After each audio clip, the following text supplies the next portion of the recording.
The name of this machine is the vertical belt sander and disc sander.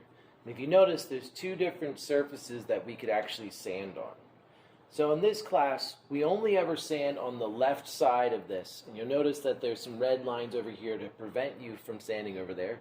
We only sand on the left side because the disc sands down inward into the table. And if we sand it on the right side, what would end up happening is it'd pick the piece up.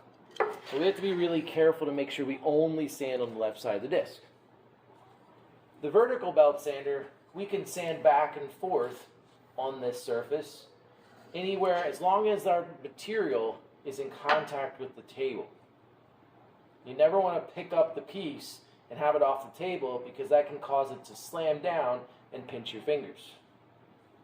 When we come up to the machine, we want to make sure that the table is set properly and that the gap here is around 1/16 to 1/8 of an inch. Same thing on this side, the table set up properly and the gap is around 1/16 to 1/8 of an inch.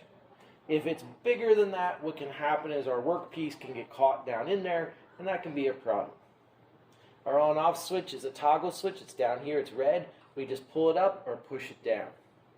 Because this machine generates a lot of dust, we usually turn on the dust collection in order to draw out some of that dust. Whenever you're sanding, it's important not just to hold it in one spot, but to be able to move it back and forth a little bit so that we don't burn the material. So this board right here, we cut a curve on it on the bandsaw, but it's not very smooth. So I'm going to use the sander in order to sand this a little bit smoother.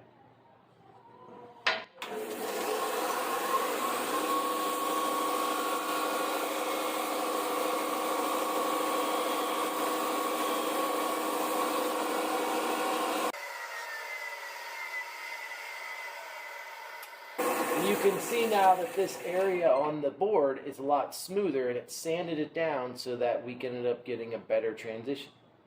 Okay? Again, make sure not to lift the piece up off the table. We're never going to hold the piece like this. We keep it flat on the table and we move it back and forth in order to make sure that it sands properly. And as always, make sure you're wearing your safety glasses when you're using this machine so that in case there is any kickback pieces flying, you'll be protected.